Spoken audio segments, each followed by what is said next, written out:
Forget your microphones. We'll go ahead and get started. The meeting is now called to order. We'll start with roll call. Kim Bailey, Here. Barbara Boucher, Maria Davies, Here. Susan Edmondson, Ruth Johnson, Here. Ryan Westcoat, Present. Kim York. Here. Thank you. If you all would join us in the Pledge of Allegiance. I pledge allegiance to the flag of the United States of America and to the republic for which it stands, one nation, under God, indivisible, with liberty and justice for all. We always start off each meeting with our mission statement, which is preparing each student for a successful and meaningful life.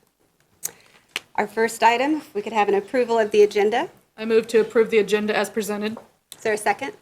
I second. Okay, any discussion? All those in favor, please raise your hand. Motion passes. All right, next up we have our recognition. We have several tonight, and I'll turn that over to Dr. Monsos.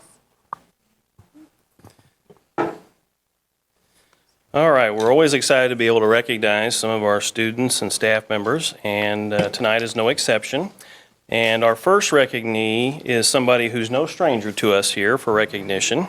In fact, I think this might be the fourth or fifth or sixth time he might have been here. I don't know. He probably knows if we asked him. But Joel Miles recently won the Raymore Peculiar Spelling Bee for the school district. He is a four-time winner of our Spelling Bee and a two-time county winner with a chance to win yet a third time here in just a couple of weeks. So I'm sure he's already studying really hard, and we're taking him away from that right now tonight. But let's congratulate Joel Miles on being our Spelling Bee champ one more time.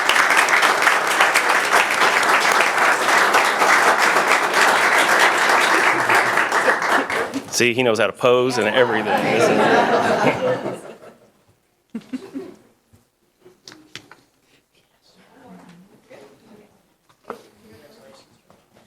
All right. We also have three of our band students with us this evening we'd like to recognize for being recognized as all-state band members. First, we have Tammy Yang, who has been selected first chair mallet percussion in the all-state band, as well as timpani in the all-state honorable mention band.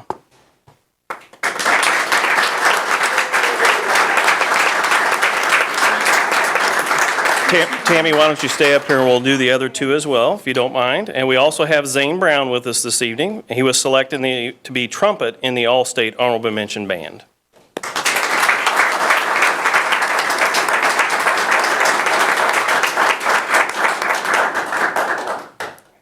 And then we also have Zoe Goodwin for being selected clarinet in the All-State Honorable Mention Band. So congratulations, Zoe.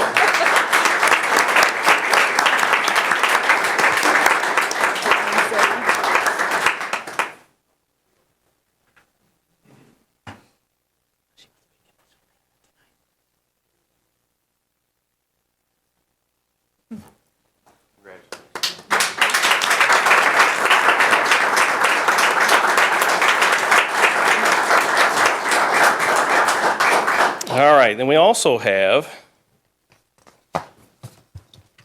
three of our principals here with us this evening that we would like to recognize.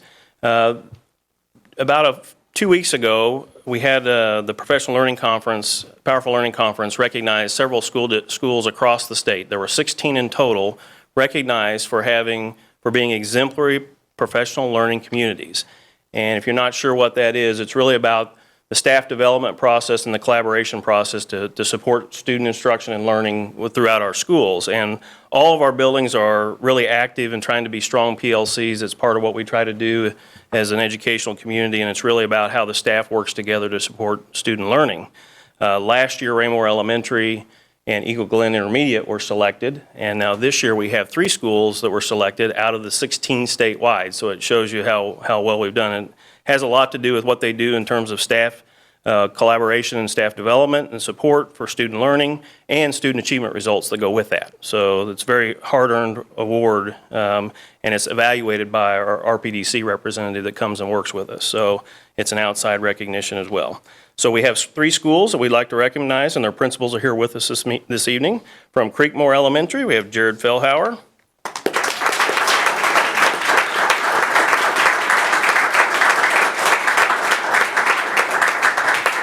From Shull Elementary, we have Dr. Missy Mattingly.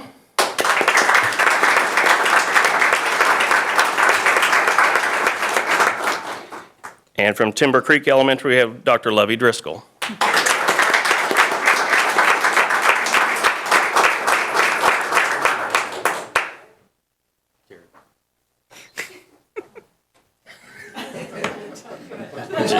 Jared is covering up the fact that we had a wrong school name on that. So we will replace it with we'll replace it with the real thing. Congrats.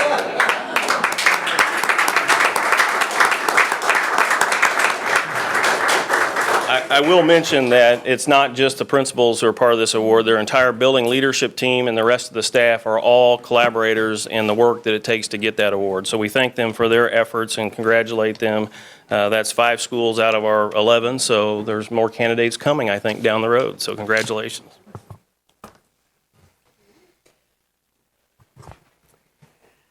All right, well, thank you, everyone, and if anyone would like to go ahead and Yeah, I failed to mention the Now you recognition. You are welcome to stay for the meeting, but you don't have to if you'd like to leave.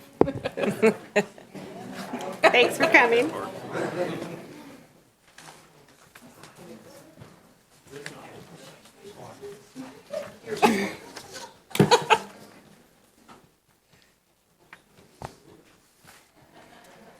Okay, we'll move on to our consent items on the consent agenda.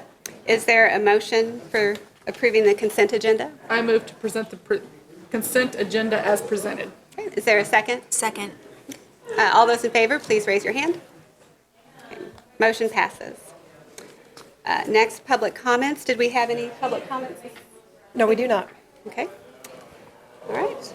Then we'll move on to our informational items. First up, we have a construction update. We have Patrick Smith with us this evening from Insight Design Studio. Welcome, Patrick. Thanks for having me. Or welcome back. As always, thanks for having us represent IDS.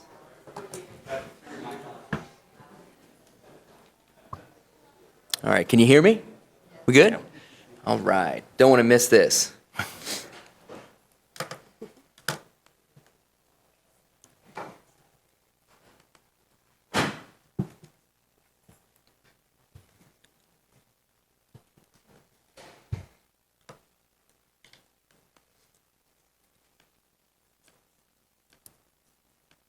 All right, here we go. Come here every other month, see a lot of photos, and as we start to go forward, these photos are going to start to rapidly look different and different each time we come. I was talking to Dr. Pettengill earlier. Every time you go out there, they are working quickly, getting a lot done, and it's changing right before your eyes. It's really getting exciting as we get closer and closer to next school year and this be operational. As you've seen this illustration a few times, the orange on the exterior to the north and east, those are your new additions, plus the highlighted areas of what's being renovated right now. We'll start with the renovated areas, some of the highlights of what's going on right now. Some stud framing is going up, and it's almost complete in most of the areas. Sheetrock's about to begin, so you'll start to see the drywall go up. Before the drywall goes up, most of the mechanical, electrical, and plumbing has been run in the stud cavities. The paint is scheduled to start early to mid-March in some of these renovated areas. And multiple trades are scheduled to come in and work over spring break to help aid with the schedule. There's a lot going on in the summer months, so anything that can be alleviated now. Crossland and the school district has been working on how to figure out what areas can be worked on right now to help with the schedule. This is, I know it's a little hard to read, but it's called the 3-week look ahead. There's actually 4 weeks, your present week and the 3 going forward. Crossland puts these together weekly to show what trades are on site, and the red ones are basically the items that I mentioned prior, but it shows when those items are scheduled to be completed and worked on during what weeks and days. Oop. Here is actually what's going to be the new attendance office. So you might recognize that window right there. That is what used to be Stephen Miller's office. So that is going to be your new front attendance office at the main entry. And you can see this is some of that area as well, the quote that used to be behind. So you can see construction's well underway in those areas and making good progress. And right behind these doors is the temporary attendance office on the south side that will all become part of the main admin suite when finished. This is some of the stud framing and the mechanical, electrical, and plumbing being run in that cavity. This is actually in the life skills classroom where there's going to be 2 kitchen stations, and there's going to be some a stackable washer and dryer, different elements in that room. This is the new serving area. It's one of, there'll actually be 3 different serving areas off of the main cafeteria and the auxiliary cafeteria when all said and done, and this is one of the new ones that's being framed in for, there's a concession area going in here, more of a deli station, as well as some storage and dry storage for the serving areas. And yes, that is Mr. Dobson in the Yep. screen, doing some I wanted to inspection make work. sure I included that Yeah. photo, but admiring all of Crossland's good work. So now we'll discuss more of the new addition areas. They're pretty much all dried in now. All the roofs are enclosed, so we're starting to get we're weather protected underneath those. And as you'll see, a lot of the framing on the lower level is complete. They're starting on the second floor, and sheetrock has already started to go up. The art rooms that are in this area are pretty much all have drywall completely on all the walls, and they're starting to work on the other areas of the first addition or the first floor. The storefront glazing, you'll see some of the windows and the systems, the mullions that break up the different panes of glass. Those are starting to go in as well. The dome mezzanine is scheduled to begin in early March. So it's kind of a 3/4 walking track around the top that will connect some of the mezzanines on either side. And the concrete slab where the gym floor will go, that usually is recessed. In this case, it's 2.5 inches roughly to account for the gym floor. So it's all flat when it goes in, but that slab is scheduled to begin mid-March. And then some other big dates, they're looking at the elevator to be installed April 3rd, and that's in this new addition right here to be able to connect the 2 floors. So as you can see, some major components are really starting to come in, and each time you go out there, these pictures are going to start to look different and different. These are some great drone photos taken by Ryan, and you can really start to see the front taking shape, and finishes are going to start to go. You've already got the brick masonry here. You're going to start to see some of the metal panel come out on site. They've already come out and field verified, which is they come out and take their own dimensions to make sure all the panels are going to fit correctly. You can see the dome in the background with the new band addition right there, with the new ephes and the 2-tone color with the masonry below it. And eventually, once, I'm not sure when Crossland has the ephes subcontractor to come back out, once it consistently stays warm, they'll be able to go around the rest of the existing school and pick up those ephes colors everywhere. Even though these are only a few weeks old, they're quite dated based on the progress know, that's yeah. happened. So I think these were maybe taken February 1st or somewhere around there. Yeah. So, but really starting to take shape.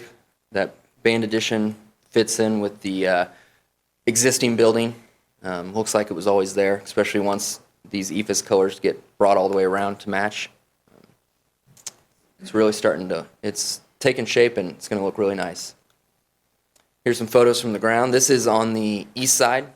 This is a 2-story stair tower that will get you up to the second floor.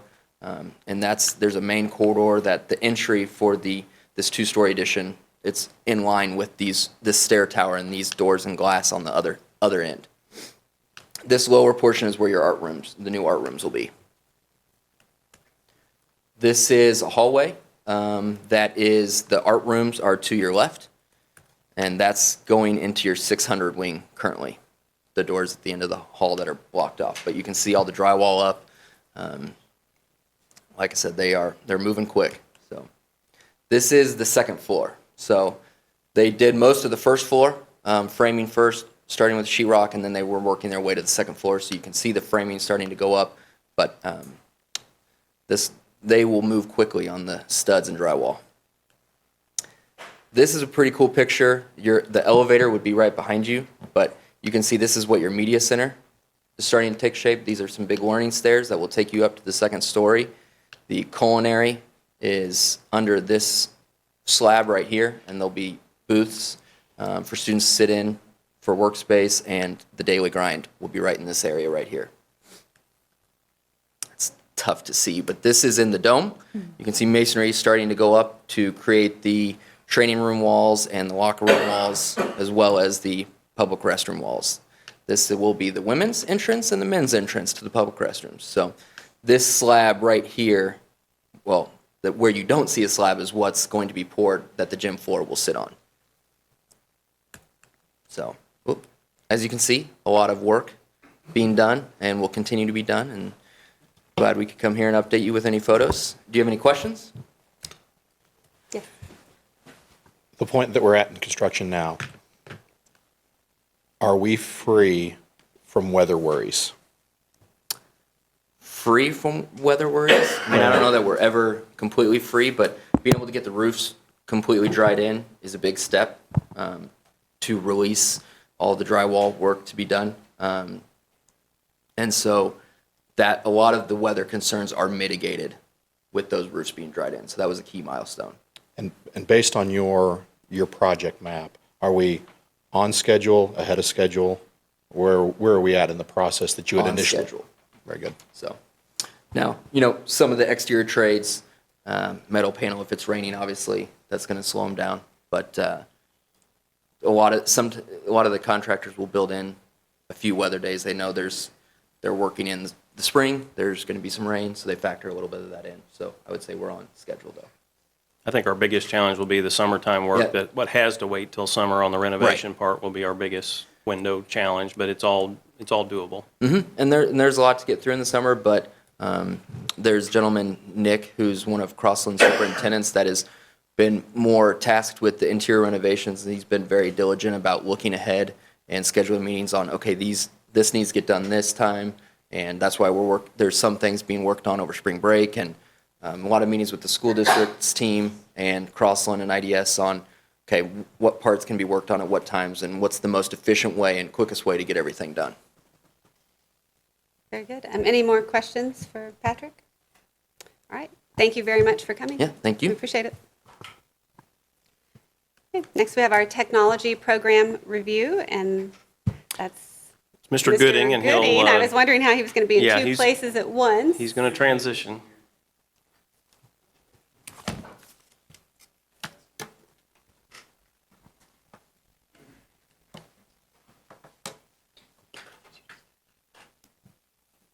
Okay, good evening. Thanks for, Turn on your Hey, mic, Ryan, turn on your mic. come on, man. says the board to the technology. I know, yeah. It's a good start to the technology program review. Good evening. Thanks for letting me come in and share with you where we've gone with the technology department over the last year. I'm excited to be here to talk with you guys about some of the exciting things that we're doing. First, I'd like to introduce my team.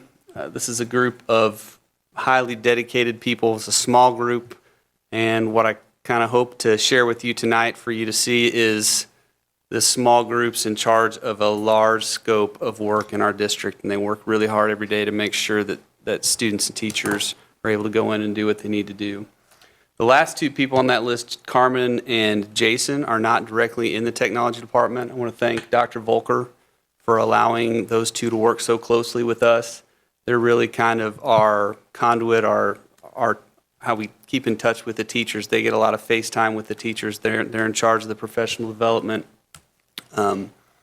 They do the one-on-one stuff with the teachers to really help us integrate the technology into the classroom. So I want to thank Carmen and Jason also, and Dr. Volker for letting us have so much access to those people. As far as the program impact, the technology department works and supports every department in the district pretty much every single day. Whether it's the heating and air conditioning that's in this room right now that's connected to our network and every other building across the district, or the food service people as they check students out through the lunch line, or the librarian as they check out library books, or the office staff, the phones that they use on their desk. every piece of equipment goes back through our network and is managed by someone on that team that I showed you earlier today. So the technology department is really committed to keeping a safe, efficient, and reliable network up for our students and staff members. So I wanted to start tonight by sharing some device statistics with you just to kind of give you a scope of what we're looking at. We're currently reducing the number of desktops for student use in our schools. And you can see we have a dramatic increase in the amount of Chromebooks that we're supporting. And as we put more Chromebooks on our network, we're able to reduce devices elsewhere in our schools. And it's a good thing that we're moving some of those desktops out. When we ran a survey of what the average date on those was, it came to May of 2010. So it's good that we're getting those off of our network because they're basically legacy devices and they're slowing things down. So that's a good thing. Legacy is a nice euphemism for that. Thank you. Thank you. So we've also been able to increase teacher effectiveness and mobility by providing laptops that allow presentations and workplace flexibility on top of the fact they really like them. So that's a positive for them as well. As far as service requests goes, right now, for the past calendar year, we just went over the 3,500 ticket mark for our department, and that's a lot of work, and I'm really proud of my team for getting that done. And probably what I'm most proud of is that 3,500 doesn't really encompass like summer work that's go over to the high school and reimage every single computer. Not every single one of those computers is entered as a separate ticket. So that's one big job that goes into that 3,500 unit mark. And I expect as we continue to add devices onto our network, that number is going to continue to climb. It's going to continue to put strain on the staff that I have working for me right now. I also wanted to share some statistics for the One2World devices. We have been extremely happy with the Chromebooks that we brought onto our network. They've worked really well with the students. Most of the damage that we're seeing at this point is like cracked screens, accidental damage from the students. They drop their Chromebook, they're carrying it from one place to another and they drop it. And it's a very small percentage of how many we actually have out there for as much contact as students have with them because they can be really tough on devices. The students have been great keeping them in their cases. Teachers have been fantastic, kind of reinforcing those rules and being good models for our students. So we're really happy with the Chromebooks that we have on our network right now. Can I ask a quick question right here while you're at that point? Between accidental damage and warranty repair, what have those 76 other devices cost us? Do you know that we've had to repair that we're not under warranty? So I don't have that specific number for you, but what I can tell you is the difference in that is the sixth grade devices that we currently have right now, we did not put that accidental device protection warranty on it. Okay. And the fifth grade we did, which hopefully we'll do that moving forward. But so any fifth grade or freshman device right now that gets damaged, we're able to send it in. And we've actually gone into a partnership with Acer. And so Acer now ships us screens, keyboards, everything else beforehand, so we're able to turn that around for students a lot faster as opposed to shipping them to Acer, waiting a week, and getting them back for the students. So that's been a nice partnership for us there as well. So does your data, is it 294 total, or is it actually 500? Because 294 of them So are it's accidental. 294 and 218 of them were covered by warranty. Okay. That's off that one. Okay. So our network internet usage, MoreNet provides the internet to the district. Really what I wanted to share with you here, you see the July to August peak there right at the beginning. That's to be expected. Students are back, teachers are back, everybody's back on our network using our bandwidth. What I really wanted to focus on is that August to September spike or peak right there. That is when we handed the Chromebooks out and the extra use that our students got. So we're really excited to see that. And our plan is to continue to track these trends over the next several years so we can kind of overlay charts for you guys so you can see where that usage, how that usage fluctuates over time. My guess is the more devices we place on our network, the higher that's going to go. So, but we're going to continue to monitor it. So another area that we're responsible for is servers and storage, which doesn't get a whole lot of publicity, but Right now, we have over 65 physical and virtual and vendor servers that are on our network. We're moving to kind of 50/50. We continue to locally house servers on our campus, but we're looking to expand our virtual footprint because that provides us some cost savings, and it's a little bit more efficient. It's easier for us to spin those up and move them around. And then the second table there is data storage, and that's kind of a whole new world for us. We are now backing up more data that's kind of required data for different things that the district has going on, and then having to take that data and keep a copy of it on campus, but also move it off campus. So we have offsite storage. We've always kept kind of our financial and student data in two places, but we've never really been backing up people's computers, whole computers, and moving all that data off campus and on campus. So that's kind of a new expense for us, and I do not see that becoming smaller. That's going to get bigger and bigger as we continue to have to back up people's data and keep it for purposes later on. Next is our network infrastructure. So we've passed the 750 unit mark for devices that we have on our infrastructure. This is devices that we purchased.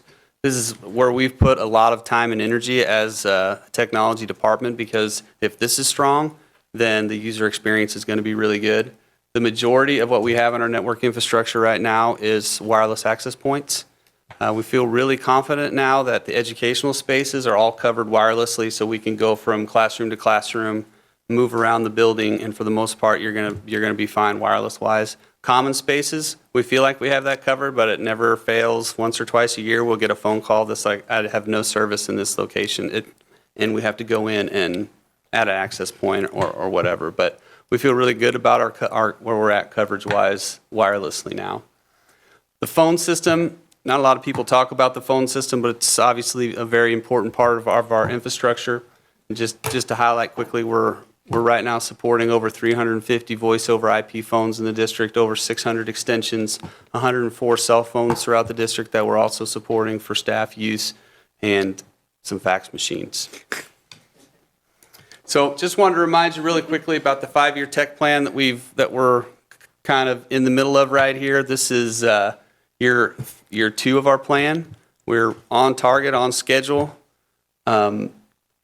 Next year, we'll be looking to add 7th grade, 2nd grade, and 10th grade for take-home, or 7th and 10th grade for take-home devices, and 2nd grade for in-class devices, 1-to-1, and just kind of progressing forward towards that 2019-20 mark when we're 1-to-1, at least 212, and maybe devices in classrooms K1 as we work with the instructional department, with Al's department. They kind of, we're looking at maybe doing some station. We don't necessarily need a device for every student. We've decided maybe we can do some station work instead of a 1-to-1 opportunity in those places.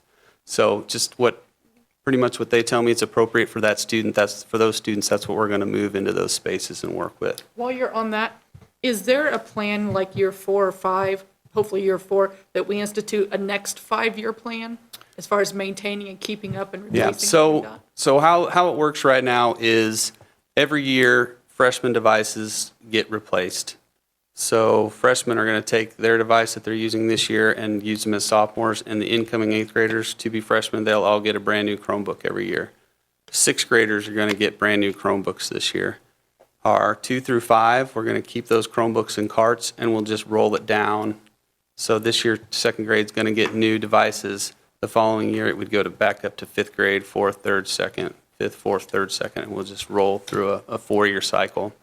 We moved the middle school up to 6th grade because they're a little bit tougher on devices at the middle school level. So we figure that 3-year window is maybe the sweet spot for those devices before they get into high school. And it also helps us not have to transport from all those elementary schools and figure out what students go into what middle school and where we need to take them from 5th to 6th grade. So it helps with that transition also. So with that integration plan, we also had a financial plan that went with it. And you'll see that we're always having a little bit of an increase every single year. That increase is accounted for by adding an additional grade, which means additional devices that we have to spend money on. And also, we're having to add additional infrastructure to handle the additional devices that are going to be on our network. About 3 or 4 years ago, we got into a situation where we had to redo our entire infrastructure at one time, and it was very, very difficult on my department, very long nights and things like that. So we were trying to really focus on spreading. I promised them we would spread it out next time, so we're trying to spread that out. It also keeps us from having to go through leases where we can pay up front and actually own the equipment the whole time that we have it. A few program highlights. I'm not going to read all of these, but a big one, the expansion of the one-to-one program. I think everybody that's been involved in that, that's been a really rewarding experience for them. If you have an opportunity next year on the day that they hand Chromebooks out to the sixth graders, that is a very fulfilling day for you to see a lot of those kids when they open up their first computer and actually take ownership of it and feel like it's theirs. I know we had a lot of fifth grade teachers this year, or sixth grade teachers this year, like actually crying, and I was like, oh my gosh, what's wrong? And like, oh, this is the greatest thing ever. I was like, okay, that's nice. That's good. Network service-wise, what I want to highlight here is our filtering system. Not a lot of people, or you guys may not know this, but we've instituted a filtering system that all the Chromebooks all get filtered through that at school, obviously, but also when they take those Chromebooks home, all their traffic is routed back through that filter, so we're also able to filter the Chromebooks at home, which I know the parents appreciate. And I'll be the first one to tell you that no filter is 100% accurate. It doesn't work all the time, but that fail-safe for parents so they can feel like at least, we're making a great attempt to try to filter all that traffic. It's been, I think, really beneficial for us. And then on the data systems, real quickly, the integration of RevTrack and SIS, it was really nice this year during registration to have parents be able to use credit cards to be able to pay for a lot of those basic fees, and then for our front office staff to have that roll into SIS, it really saved them a lot of time, and I know that they appreciated that. So our previous department goals, really quickly, 2017, our goal is to have 50% more certified staff reach that 2.6 on that technology integration rubric. If you're not familiar with that integration rubric, I don't blame you. In the supplemental material that I have, there is a link where you can go and look at it. It's really a high bar of where teachers are integrating technology into the classroom. We have moved that number, thanks to Carmen, Jason, Al's department for a lot of hard work on that. Principals in the classrooms, we've moved that number from 6% to 30%. So we're really proud of the growth that we have there. We realize that we have a long ways to go, but we are proud of the growth that we've made in that area.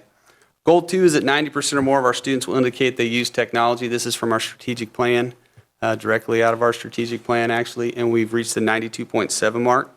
And just a little bit about that survey, we surveyed 3,400 K-12 students, and 93% of the surveyed students said they use technology at least once a week. So it's pretty exciting for me, but I think even more exciting is that 84 of those same students in that survey reported that they were more engaged in the classroom whenever the teacher allowed them to use the technology. So students self-reporting that, I think that's kind of cool. Our third goal there, 85% of the district classrooms will meet the minimum district standard. We went over that district standard with the sound, the computer, the laptop, the wireless access point. And to be honest with you, when the high school edition is all finished, that's really going to help us with that number. That's going to be a big benefit for us, but we'll still probably fall a little bit short of the 85% mark. We have a plan in place where we're doing 3 schools a year to try to get everybody caught up, but we can't do them all at once, and it just takes a little bit of time.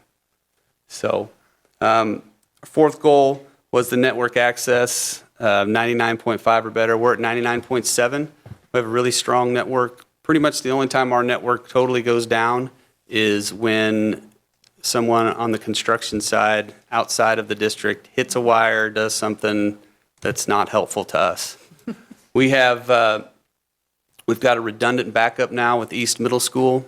So if we're on 2 separate networks, so if East Middle School goes down, we're able to bring their traffic onto our network and keep them up, and vice versa. If we go down, we take like 11 buildings and put them on East Middle Schools, and everybody's miserable and slow, but it still works. So we've used that several times whenever we need to reboot servers or things like that. So anytime you see or hear of a power outage, you'll notice the phones are usually down for a short period of time, because that's the first thing they bring up, is to make sure the phones are transmitting back and forth, and then we go from there. So the last one there is a 90% or better overall user satisfaction. I was really disappointed on this one, 89.2%. So we're so close, but that's 89.2% doesn't get it done. Again, that information, that survey is in the supplemental information for you guys that I included, and you can go through there and look at it. Really where we're falling short on that is we get rated down on the quality of hardware. So as we are replacing devices in schools, I think that number's going to come up, and maybe we can get that 0.8 of a percentage point back and get to where we need to be for that. This is just a visual representation of what I just went over our scorecard here. Overall, we're at a 7, which we're really happy about, but we understand that we have some growth that we need to do in 3 areas also. Department goals. One of the things that we really want to do is look at that tech integration rubric. It's about 3.5 years old. Oh, did I miss one? Oh, sorry. Okay. Oh, okay, department goals. A lot of these goals are going to remain the same. Actually, all of them are going to remain the same as we go through. 3 of them we didn't meet. One of them is 90%. That's a strategic plan goal, so we're leaving that in there. And the 99.7% uptime, that's an industry standard. So anything above and beyond that is just kind of gravy and great. So opportunities for improvement where I was. The first thing we need to do, or that we want to do, is go look at the tech integration rubric. If you guys want to take a look at that later, just feel like that measurement, maybe it's 3.5 years old, so it's always good to go back and look at it and see if there's things we need to improve, consult with teachers, principals, get a group together and sit down and look at it and see if we can make that better. We talked about upgrading the classrooms, increase of instructional technology at secondary schools. It's going to be an important one because now 2/3 of our middle school students are going to be one-to-one and half of our high school students are going to be one-to-one. So we're going to see dramatic influx of devices into secondary schools like probably those teachers have never seen before. So we're going to make sure that we have the professional development there to support those teachers and those students. And then the last one, professional development, we want to make sure that we're using feedback from this year's PD to improve our PD for the next coming year. Next group of teachers that are going to go through it. So with that, if you have any questions, be happy to answer them. Do you think some of our lower numbers as far as the usage in the classroom right now has to do with the fact that our teachers just haven't had enough professional development yet to feel comfortable using it? I think there's the usage in the classroom, is, if we're talking about the tech integration rubric, looks Yeah, much sorry. different than just open up. I mean, you could have your computer open, you could be using it, and you could still score really low on that technology integration rubric. What we're looking for is how are they leveraging that tool to really go deeper into the curriculum, bring outside experiences into the classroom, as opposed to just taking a worksheet and moving it over onto the computer. So I don't know that I don't think it's that they're not using it. I just think as they move up that SAMR model, as they move up that tech integration framework, they just feel more comfortable on how they can integrate it more deeply into their curriculum. We've set the bar very high with that, and we want to, and so we'll continue to work at professional development to support it. It's a high bar, it really is. And on the professional development, is that a coordinated effort between, I know Dr. Volker was talking. It would be, I'm interested in what the professional development is, and so I didn't submit that question previously so you could be prepared. So perhaps at a future meeting or work session, I think it would be nice to see like an entire year of professional development by So how to really, do it, by really, that's building. no worries. We have the last 2 years laid out of all of our professional development that Carmen could share with you very easily. So that won't be a problem. I think it would be Every interesting to topic. see that with the tech, with whichever ones are focused on technology Sure. highlighted, because it is, we're doing a lot and expecting a lot. I was From going the to refer back teachers. to one of the questions from a parent's perspective. 75% of them think that we're rolling it out on an effective method right now. Yeah, so that's an interesting statistic. One of the questions that we asked was the technology the rollout. Do you think it's too fast, just right, or too slow? And 90% of our parents either said too slow or just right. So that kind of leads me to believe that we're doing what parents want us to do. And there's another question in there that asks them if they feel like technology integration should be taught in the classroom, and over 80% of parents responded that they feel like it should be. I wish Barb was here because it's interesting, on the library, I found that number interesting that it was that high, that 31% of our kids are getting on the internet in the library. At the public library, yeah. Right? Data retention. Is the policy being forced from the state of how long we have to maintain the data that we have? So because we're a Google school right now, data, kind of like email, student files, particularly that they save up to the drive, teacher files, that's like 99 years, and that's free from Google. What our data retention is not really being pushed by the state. It's more by representation from the district that's asking us to go in, back up specific computers, and save that data. So it's not really, we're not really concerned about saving the data for the state. That's not really a problem for us. It's more. Ryan's not concerned, Pam is, so we have mechanisms for the required things that Pam takes care of. So as we go forward, our infrastructure, especially our servers as they age, and we're going to have to replace them or add additional one, what kind of costs are we looking at over the next 5 years? Yeah, so there's a substantial cost for replacing what we have with our virtual system right now that we're looking at. It's around 7 years old, 7 or 8 years old. I don't think we need a system quite as robust as what we have right now, so I think we'll be able to save some money on that side, but we're definitely going to have to look, especially on the virtual side, we're going to have to look at spending some money, and that's part of the 5-year plan that I've put in place already anyway, is replacing that. So is that factored into that? Like the last number that you showed was in 2018 or 2020, it was the $2 million mark. Is that? Yeah, that's all of those things are estimates that I made to replace.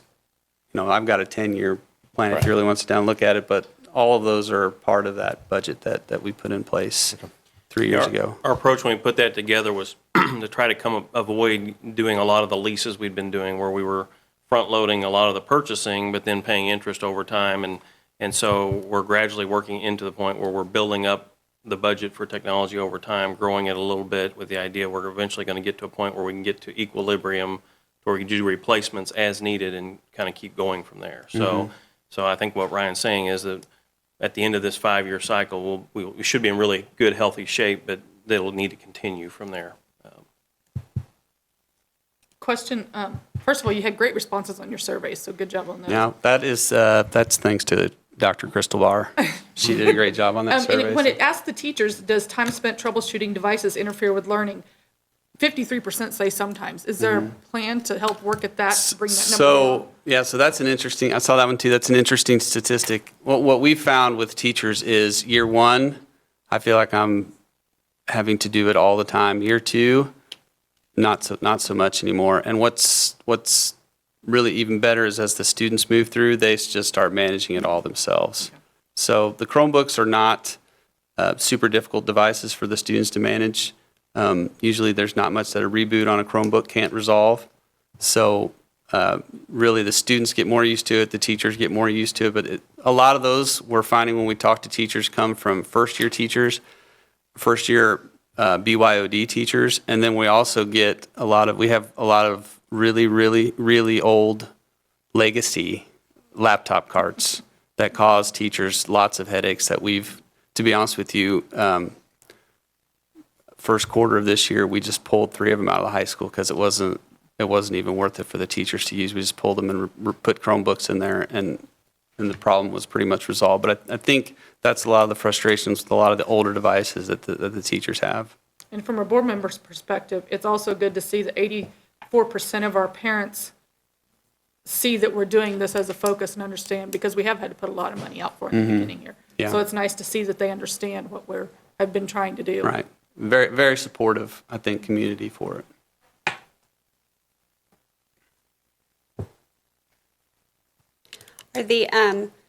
And so the responses in the survey, that'll be factored in the professional development plan, I would. So whenever we're done with the PD, Carmen's going to come up with a survey to give the teachers And then we're also moving the professional development down to the kindergarten and first grade level 2, which is a whole different beast than high school. So we'll also be asking those teachers, what do you think you need? What do you need us to provide you with to make sure that we're kind of targeting that PD for them? And so things like that, the result where you said it's mostly the first year, not first year teachers, first year having the devices, you would then adjust professional development to focus on that for the first year people, right? Yeah, and so a lot of the professional development is not about the device. It's about teaching strategies to use the device. So we do throw in some device PD, but really they like to focus on how are we going to use this tool to expand the worlds of the kids in our classroom. Right. But I mean, to the extent that they're saying that half the problems are because they don't know what to do, I mean, you include that too, right? Because the survey show, the we do, results show that that's an issue. And a lot of if we have teachers that have lots of issues, we'll send Jason Waltz or we'll send a digital learning teacher into that classroom to help support that teacher too. There's a lot of things that are in place to help teachers that are struggling. But I really do believe a large part of that number is some of those old devices, more so than the Chromebooks even. So, but there's no way for me to dig deeper in there. But that's my assumption. Any other questions? All right, well, thank you very much. Thank you. Appreciate it. Okay, our next item is our energy management update. And we have Dr. Pettengill and Mr. McLean. I'd like to point out, when Ryan made a little dig about construction causing our Microphone. I appreciate Ryan Gooding turning that off for me. But when he made his little dig about construction causing our network to go down, that wasn't at Crossland per se. That's more of our water company and hitting lines, electric company. Right.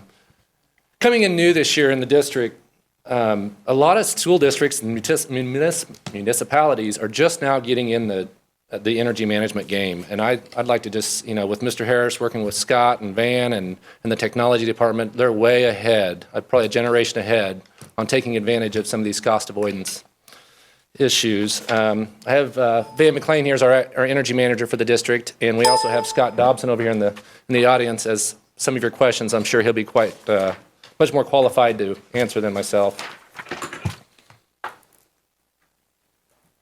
To give you a big picture, what we're talking about when we're talking about energy management, what we're going to be discussing here, and these are some approximate numbers. But I'm going to jump down to the box here just to give you a total picture of the entire district for the 2015-2016 fiscal year. You're looking right at $1 million is what we spend on all of our facilities. That is electricity, water and sewer, gas. It's going to be a little convoluted as we go through some of these numbers because I show you this fiscal year number, and that is, and then I'm going to jump over and talk about calendar year numbers, which will be a little bit different. Also, when I'm talking about the difference by square footage and stuff, we'll only be looking at our school buildings because that's where Van's primary focus is where we have the most control over. So those numbers cover a lot more than just the school buildings. But getting into the weeds just a little bit with some of our school buildings, this program came into play in 2005, so you have a base year there.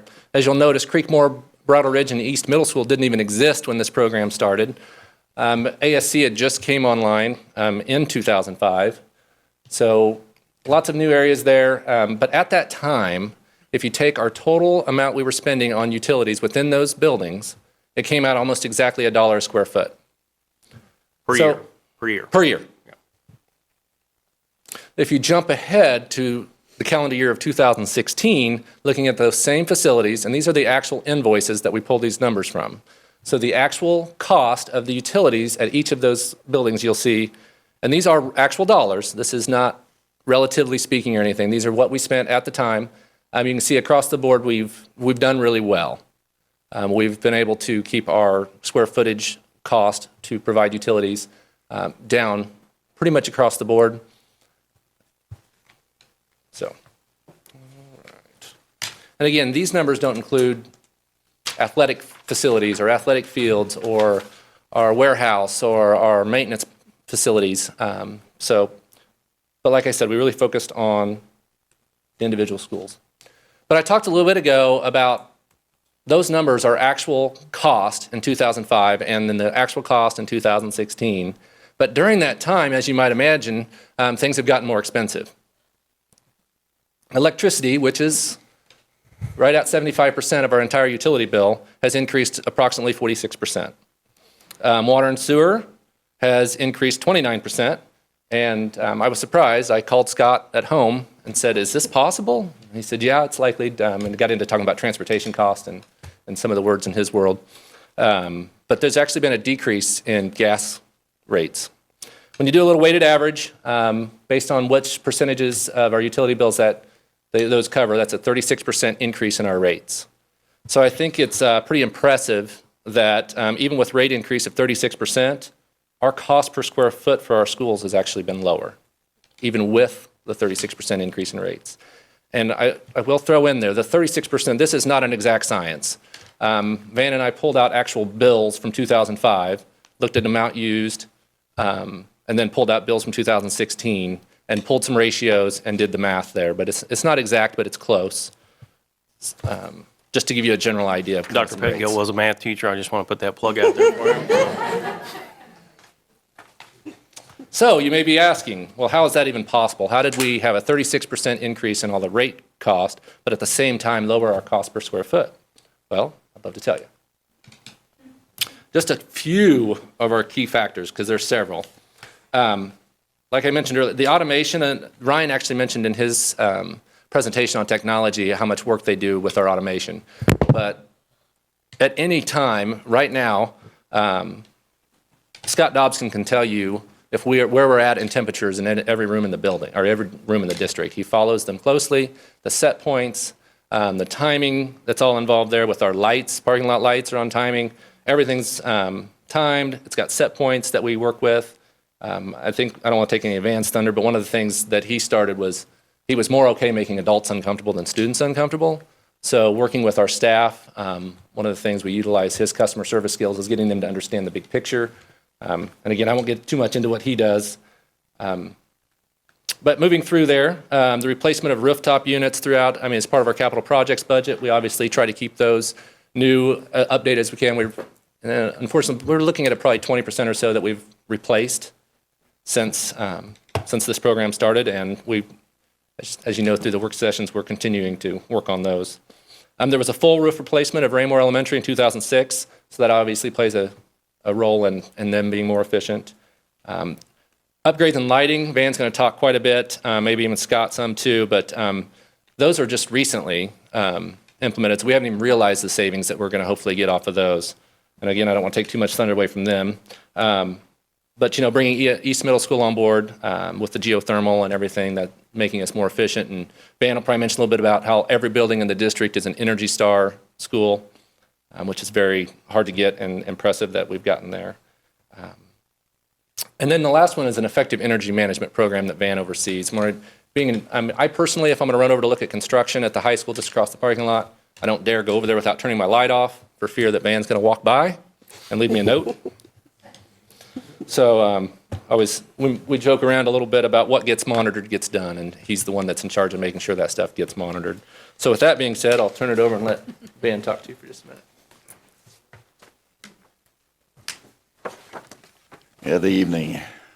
Good evening. If my voice gives away from me, you'll have to forgive me. I've just got over the flu.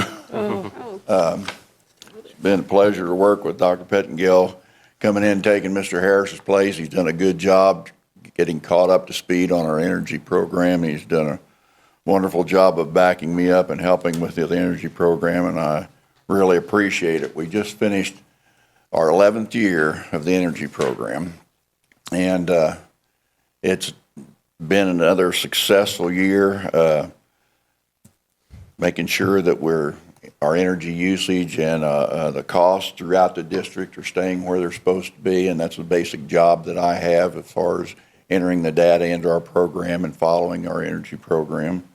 A few highlights from over the year. The next thing there we're going to show. This year we had a cost avoidance of right at $446,000. is added to by the fact that we just this year took advantage of some fantastic rebates that Kansas City Power and Light had. We ended up spending or getting $135,000 worth of upgraded LED lighting, and at an out-of-pocket cost of just over $8,000. We got $27,000 almost in rebates from Kansas City Power and Light, allowing us to do this, which was just great. And thanks to Scott for doing all the paperwork that we had to do. We did most of this work of ourselves. Our crews did the upgrades themselves, but the actual cost of the units and everything that Scott was able to do this paperwork. We got these rebates. We were also able to take advantage of $16,000 worth of rebates on our rooftop units that we'd previously put on, and really just kept us going, and that's added on to our savings for this year already. Scott and I are continually talking about and on list and talking to people that have different rebates available, trying to maintain this and stay where we are taking advantage of every possible rebate and everything that we can do on all of our new and replaced fixtures and units. This year we were able to stay at $446,000, ended up keeping us at 30% savings. That 30% savings is kind of a goal that we always look at, something that we retain as a goal for our energy program. Almost every energy company, if they put out any kind of statistics, they will tell you that approximately 30% can be saved in almost every building that can be there. Well, it can't be in every building, but for us to do that district-wide, and we're doing that district-wide in the program, has just been fantastic to me with our growth, and then also with our buildings have increased in usage so much over the last 5 years, and to be able to maintain that 30% savings with the usage we have is just good. It's good practices from custodial staff to Scott's maintenance crew, being able to replace these fixtures, and our custodial staff and teachers following our energy guidelines and principles that we have that you as a board adopted for us. But we're able to maintain this and look forward to hopefully continuing to do this good. So I'd like to thank all those people, plus everybody here, for the support that we have for the energy program. Questions? Nope, you got it. I do want to just, one of the things that's hard to get our arms around is, 2005 is a long time ago. And one of the things that we're working on, and Van and I will be working more on, is we really want to look at year-to-year savings and really make that way next February when we're standing here, we can really talk about the differences between maybe the last 2 or 3 years compared to next year, because 2017 is going to be our best savings yet. He's already guaranteed me. So, but as we look at the year-to-year I hate to say savings, cost avoidance versus accumulative, it's always going to be difficult, no matter how we qualify the data and how we present it, to be able to measure the impact of our behavior of our staff. And part of that big piece, which is a lot of Van's position, is following up and ensuring they're following the protocols. He does presentations to our custodial staff. He works with our principals on shutdowns during breaks and follows through. And so some of that's really hard. It's going to be hard to measure that. It'd be difficult to figure out, if this program went away, how much of that we'd be able to sustain, or where those job responsibilities would fall. But that's something we'll continue to work on as well. I'm assuming in the new construction that we're able to look for some of those rebates while we're doing the new construction? If they're out there, Scott Dobson will find them. The software that is used in monitoring this, as I recall, I was thinking back to prior years, it doesn't just track costs, but it factors in things like temperature and, I don't know, When you're looking weather. at that cost avoidance of 30%, that's what it's taking into account. It takes into account the rates. It actually even will take into account the average daily temperature, the weather of that year, because sometimes you're just going to be blessed with a mild winter and not have the heating expense. So we're kind of looking at both sides. So the cost per square foot is a good number because it's easy to compare from year to year. And that's good to look at. But on the other hand, it wouldn't necessarily reflect temperature changes, or we had a Right. mild winter, or we had a hot summer. When you see that $446,000 number of there, that cost avoidance number, that's where that's coming from, is when it'll put it out there and say, relatively speaking to what it was in your baseline year, granted a long time ago, Right. but the square footages, looking at the square footages, keep that relative, and then that takes into account the weather, And that's one of the things, Stand over here, that's yell one at of the reasons why we use this software. We're not going to save money every year over the previous year, because eventually you get to zero. You can't save, every year can't be better than the previous year, because eventually that's why this software, and it's a way, this software is used all over the country. It's called Energy Cap Pro, and it's, there's schools, churches, and cities. The city of Springfield just now started this program. They're going to be using this very same software that we're using right here. They're trying to put their whole city on it. They're going to put their whole school district on it, but they're trying to put all their businesses, their city businesses, even the prison, on trying to put it on an energy savings program. And they're going to use this very same software that we use.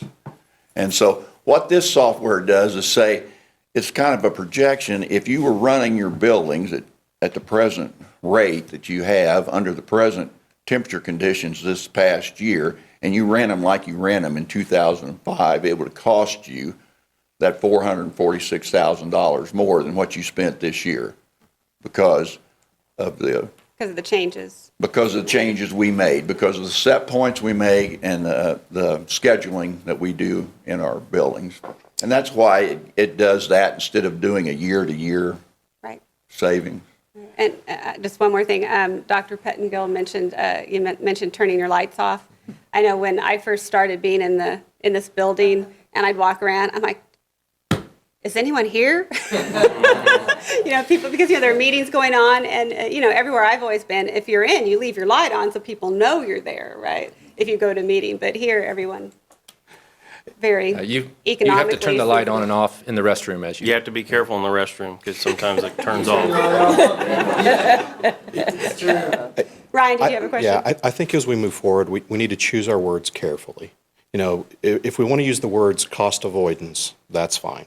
Because when you say the word savings, that implies that the district saved that money. Well, the only way you can save the money is if we actually had that much budgeted. In order to save $400,000, then in our utilities line, we would have had to have budgeted $1.4 million and only spent $1 million, because that's a savings. Now, if we want to talk about cost avoidance, that's completely outside of savings, because cost avoidance, there's a lot of factors that went into that.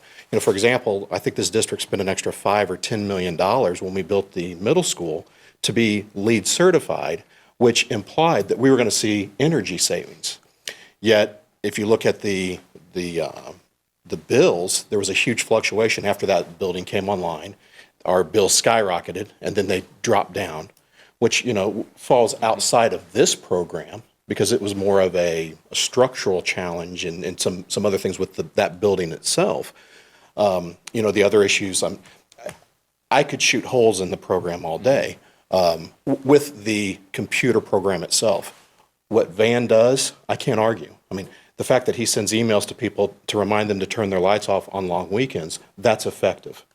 I won't argue that at all.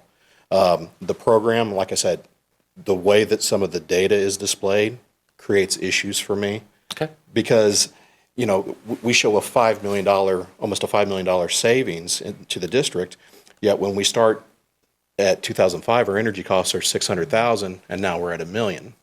So our costs have gone up year over year. Now, there's been a few years that they've dropped, but usually we've seen that increase. It's about $100,000 a year. So when you're looking at it as a whole, the program says we saved $5 million, but yet our overall costs have gone up year over year since we've implemented the program. So there's just disconnects. Wouldn't some of that be additional buildings, though?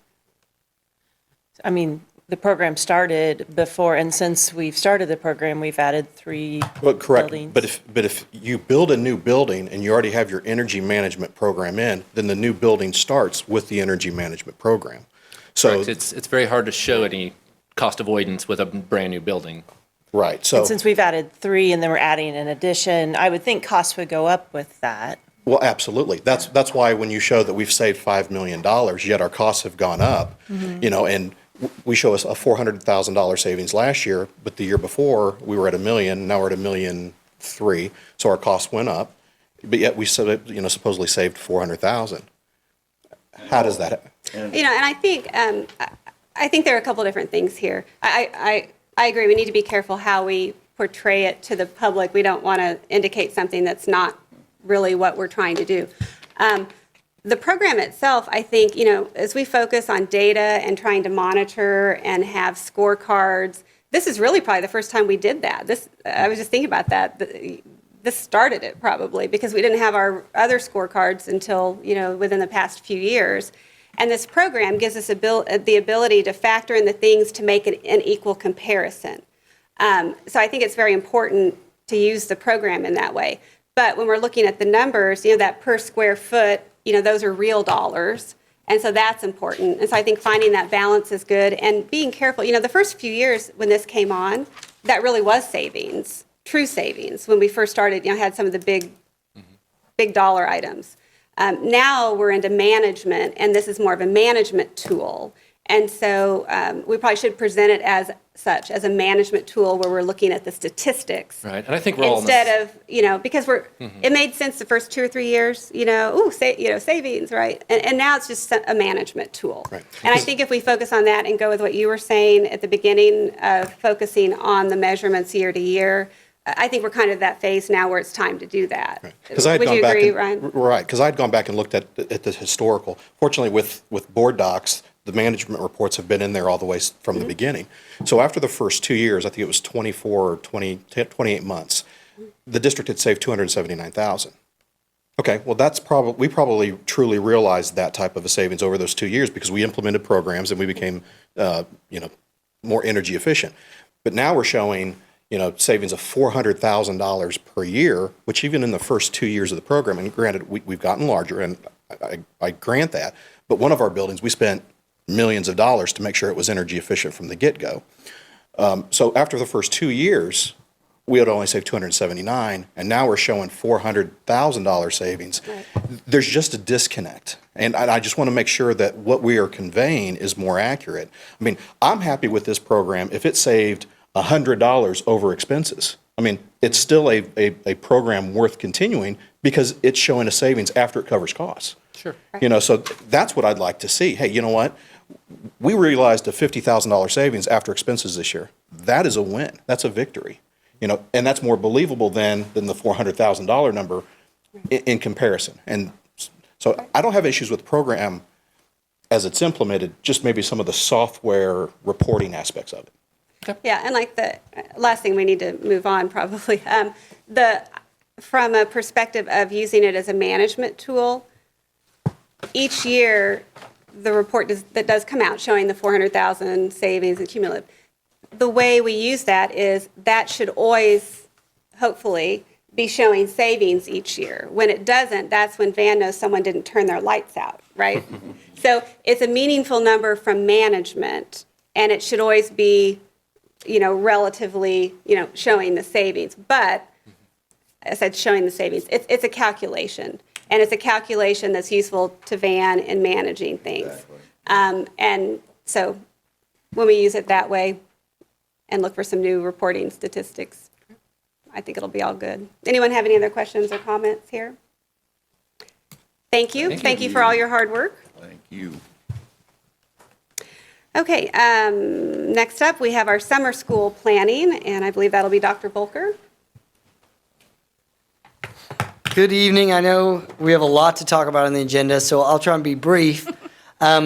We are working just to build on a successful summer school program. Again, we've really been pleased at our summer school implementation and rollout and our attendance and our learning. So we're looking to build. This year we have some challenges.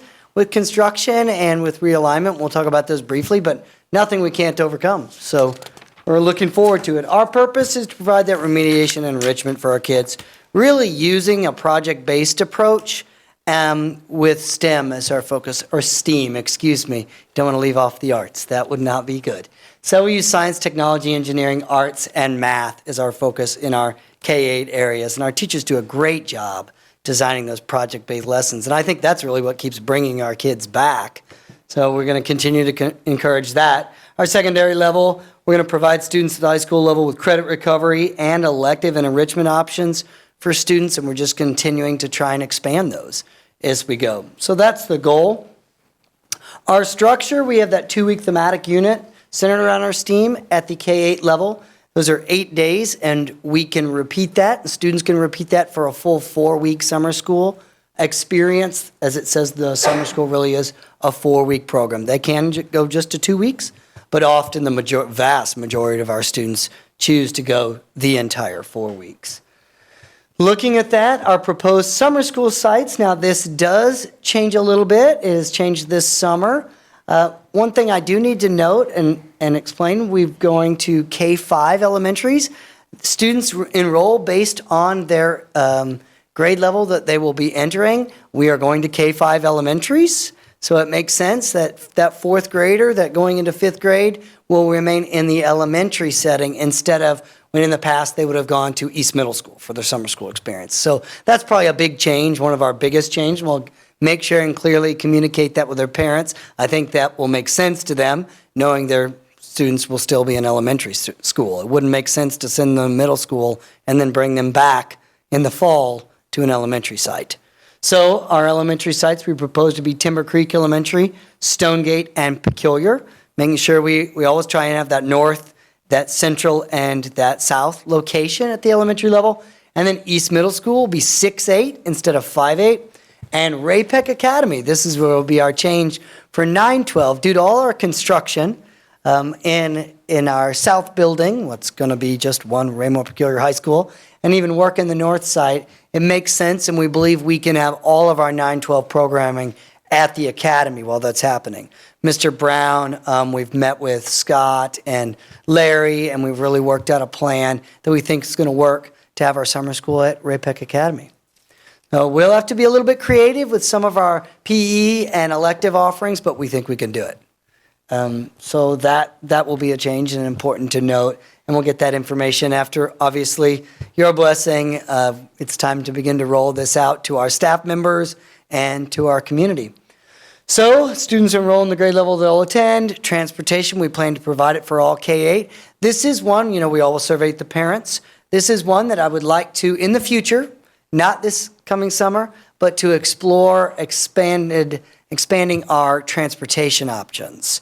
So I don't have that on the proposal for this upcoming summer, but I do believe it's something I'd like to come back to you in the future, expanding transportation possibly to the 9-12 level as well. It'll be a little bit trickier because they have summer school in sections. They can have morning opportunity, afternoon opportunity, but I think it is something that we do need to explore. And it is something on our parent survey that parents have asked, are you planning to explore that? And it is something I think we need to consider. With all the things that we have going on this summer, it really looks like something that we plan to consider for the next summer. So just looking elementary and middle school, the thematic courses, very similar to last year. High school, we listed those courses. We really believe all of those will be if not similar, exact, with some enrichment options being offered by our teachers, and all of that's driven by enrollment. So if students sign up for those developed enrichment opportunities by our teachers, I think Mr. O'Neill's class was one that was an enrichment opportunity, get calced for calculus. That was one of our summer school enrichment opportunities. He did teach that last summer, and students signed up, so that's great. And we'll have teachers, and we'll put that out and let them do that.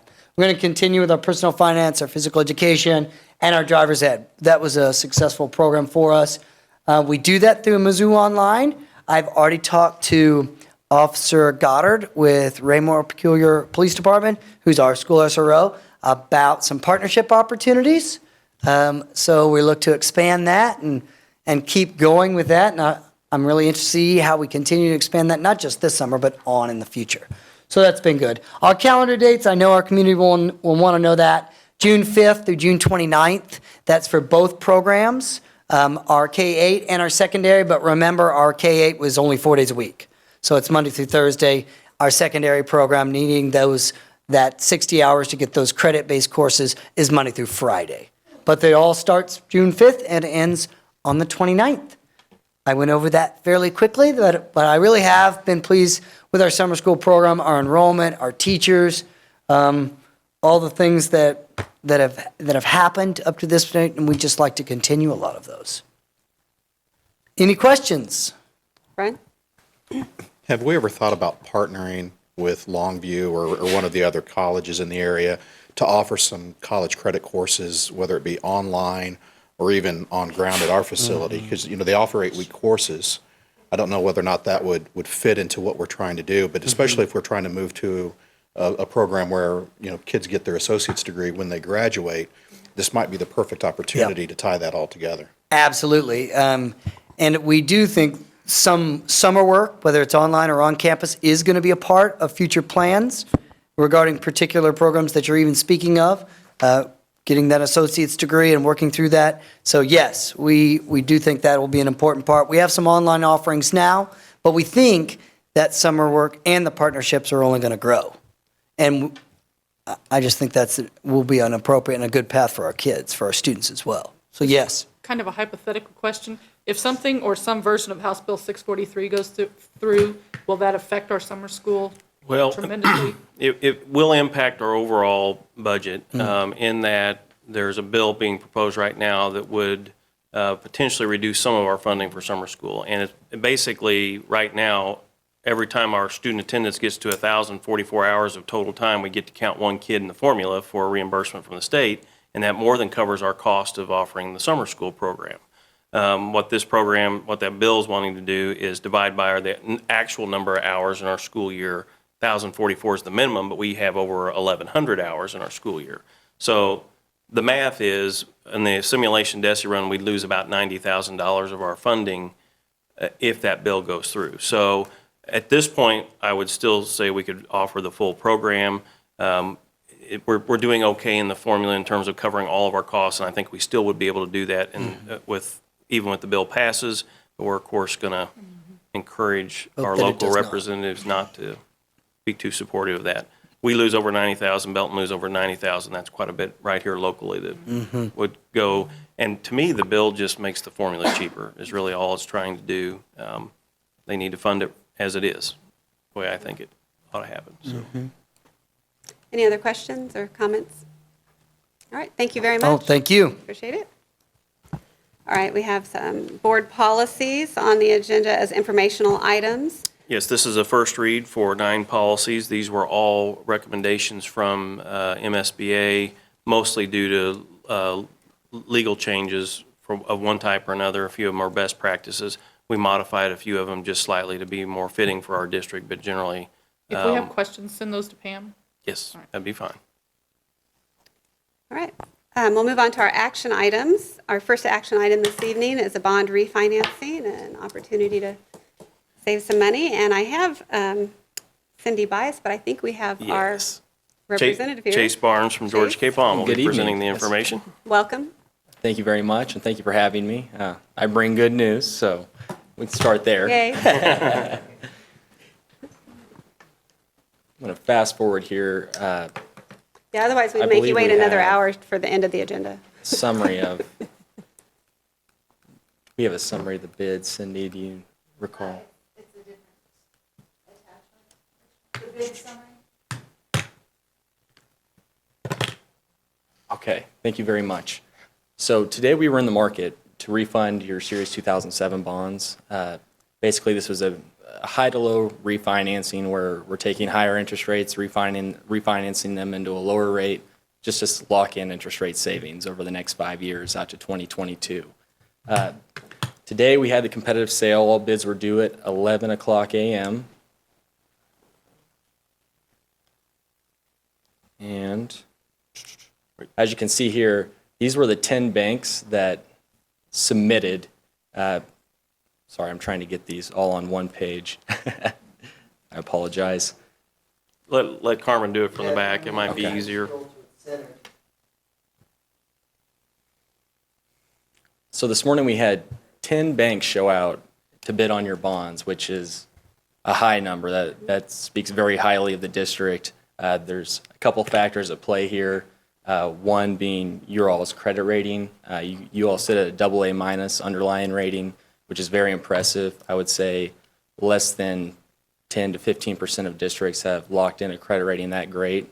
And by locking in that AA minus credit rating, that allows investors, it gives them a little more surety and safety to go out there and bid aggressively and feel safe that the money is good in their hands.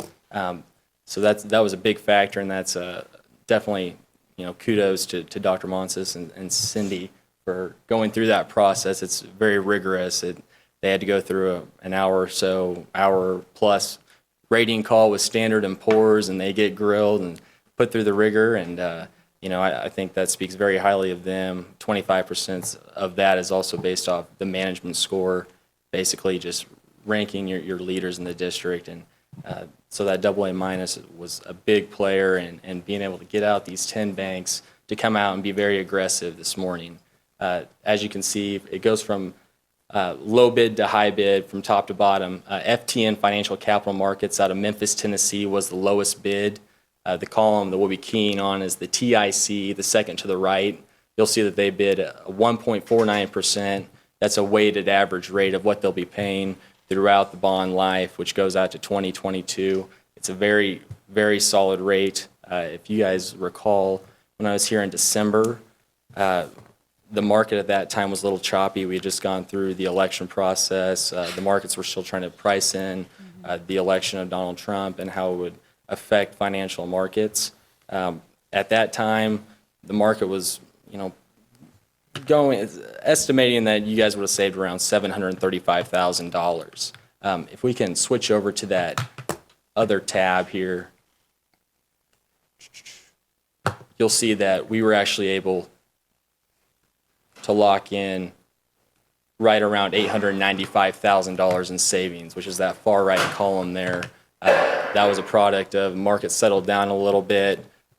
There's been somewhat of a shortage in bonds being offered lately, so the banks are getting very antsy. They want to get their hands on some of these bonds, and then also that AA minus playing into account.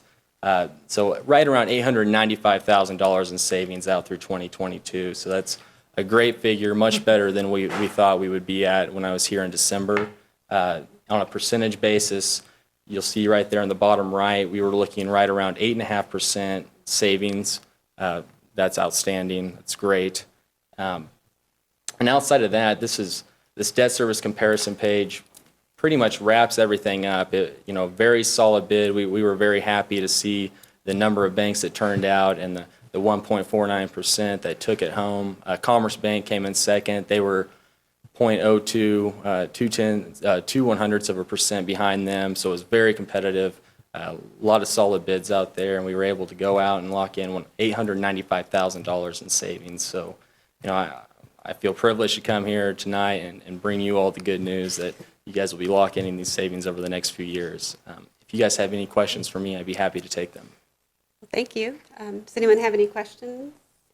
I believe That is great news. you bet, and I believe there's a resolution in here somewhere. That resolution is in the packet, and we have recommended action, which is to approve the title of the resolution that's included in our board docs.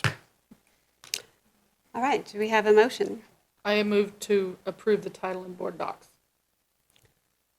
Let's go ahead and read it out. Yeah, out. okay. Okay, probably I should move pull to one. approve the resolution authorizing and directing the issuance and delivery of $9,765,000 principal amount of reorganized school district number R2 of Cass County, Missouri, general obligation refunding bonds, Series 2017 Missouri Direct Deposit Program, prescribing the form and details of said bonds, and authorizing and approving certain related documents, matters, and actions in connection with the issuance of said bonds. And now the easy part, is there a second? I second. Any discussion or any further questions? Yes. Just a general comment. these are savings that we actually will realize. Exactly. I was thinking that. And Ruth, I Very good. All apologize right. for Any further the discussion? lawyer jargon there. That's all right. All right. All those in favor, please raise your hand. Motion passes. It's worth $895,000. That's right. Thank you very much for coming Thanks, and Chase. for Thank you all. sticking it out. You're welcome. Congratulations. You won't offend us if you head on out, so thank you. Thank you. You guys have a good night. Okay, next we have some construction change orders. Dr. Pettengill, you're up again. Sure, the architect and I have some plans for that savings that we're going to be realizing back here. Scott's ears perked up pretty quickly there. Got some asphalt. There's a capital projects fund and a debt service fund. The two shall not cross. And they're different. And they are different. Oh, Sorry. that's fair. Well, I have 7 change orders for your consideration this evening. I'll just go through, summarize each of them, and then I'll take any questions you have at the end, if that's okay. Change order 7 is our big one. It's $77,528. That's to allow us to move forward with replacing some doors and hardware for all the 2 doors on the loading dock, the bank of 5 doors by the gymnasium, the double doors on the east side of the building by the dome. This package was actually a small part of alternate 5. When the bids came in, the district chose not to go with alternate 5, but we feel it's appropriate to pull this piece off and add it to our original. Patrick can correct me, but I think the whole alternate was around $175,000, so this is doing a portion of that, so. Our change order 8 is a $1,299 cost, and that's to upgrade our fire panel to be voice over IP. That's something coming out of the technology department as much as anything, but something needs to be done. Number 9 is $1,826. That's actually to personalize our gym floor in the dome. That'll include adding 2 Panther logos, making it more feel like, just personalized for our district.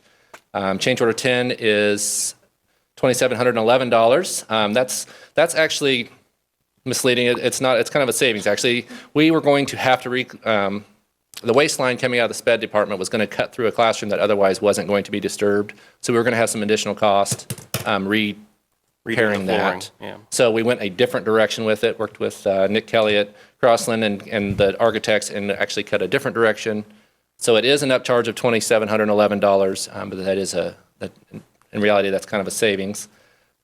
Change order 11 has a cost of $3,786. That is for reconfiguration of our electric work and the art department rooms, looking into where the kilns are going to be located and the number of kilns, and we're actually relocating a kiln just to meet all the needs there. There is an upcharge there on reconfiguring that electricity. We had power for 2, and now we're going to have power for 3. So Credit order 12 is one that we like to bring to you. It's a credit change order. The technology department, working with the architects and the contractors, determined there was a way to reduce the amount of conduit originally planned, resulting in a credit of $9,320. So we love those. And then finally, the last one I have for you tonight, change order 13 is a charge of $3,833. That's actually to replace, to have a ceiling hung in one of our special education rooms. It was a miss on the plans. It called the demo on, but it didn't call to put one back. And so we do want there to be a ceiling in our classrooms. It's kind of a big deal.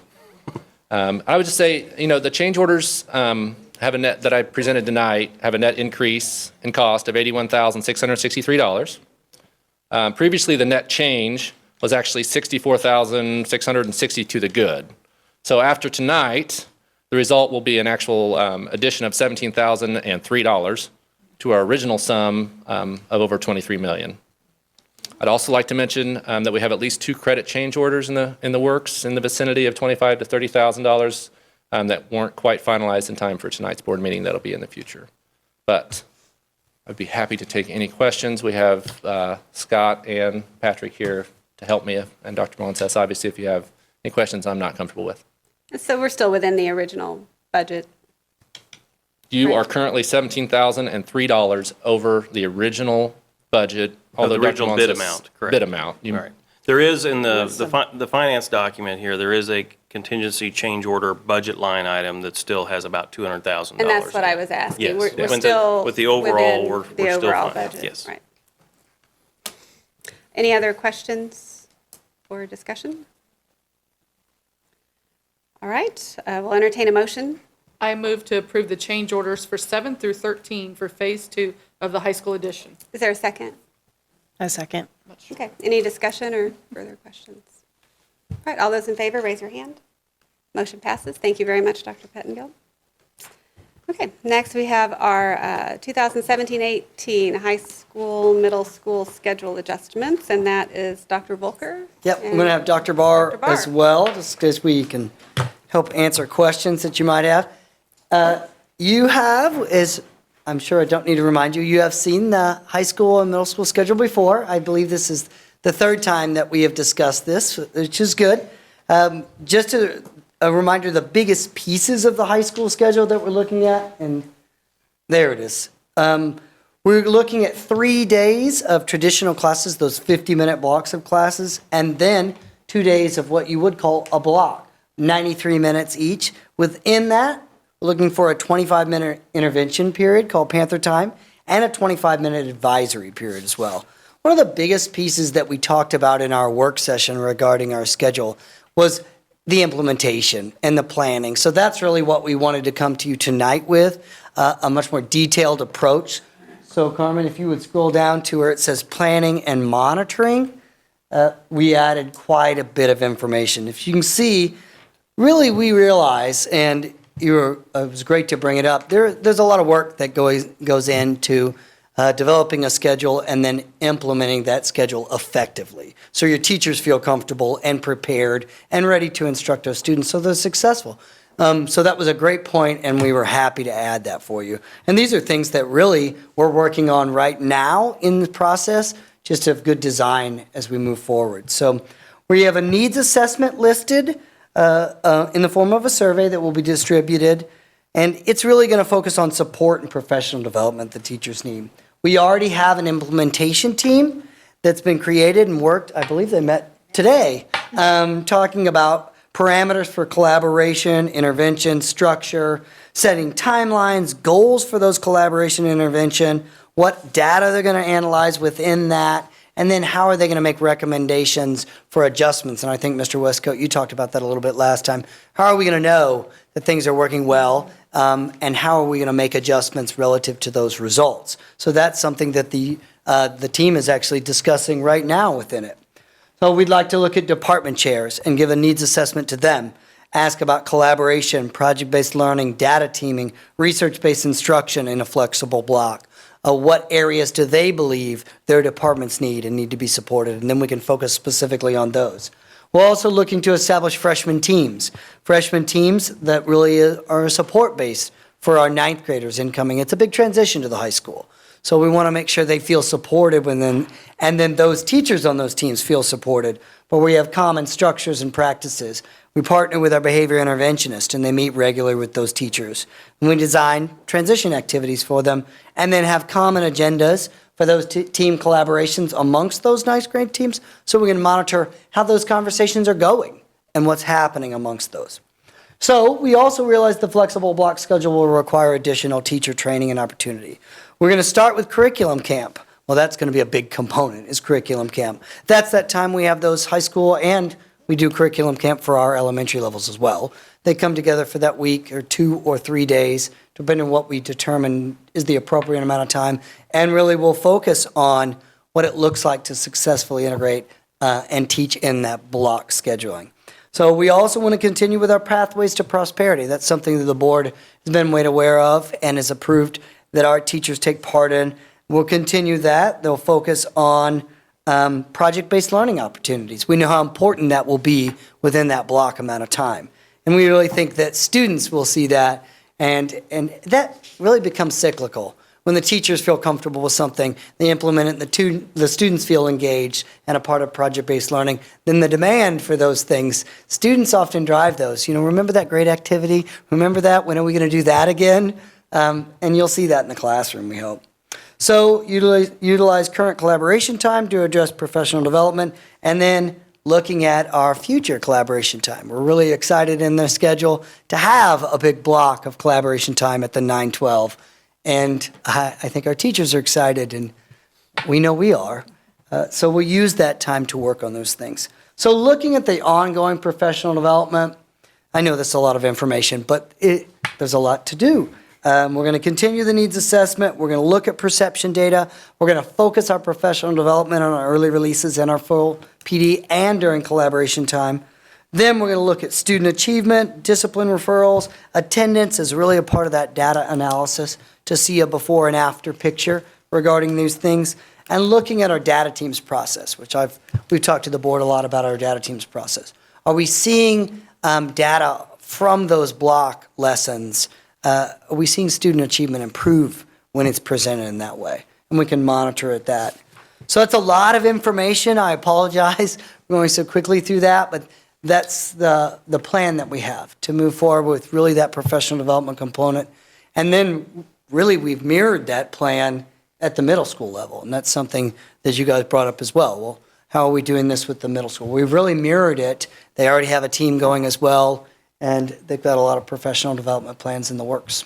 Thank you for the additional information. Just to back up just a little bit, you did mention we had discussed this at the work session. For those who hadn't seen that, it seemed like we're just diving right in. Oh, no, we've talked about it But I think we quite a bit. probably spent 45 minutes or an hour at Yeah. the work session going over it. And based on that, you added some additional information or additional plans Yes. in this.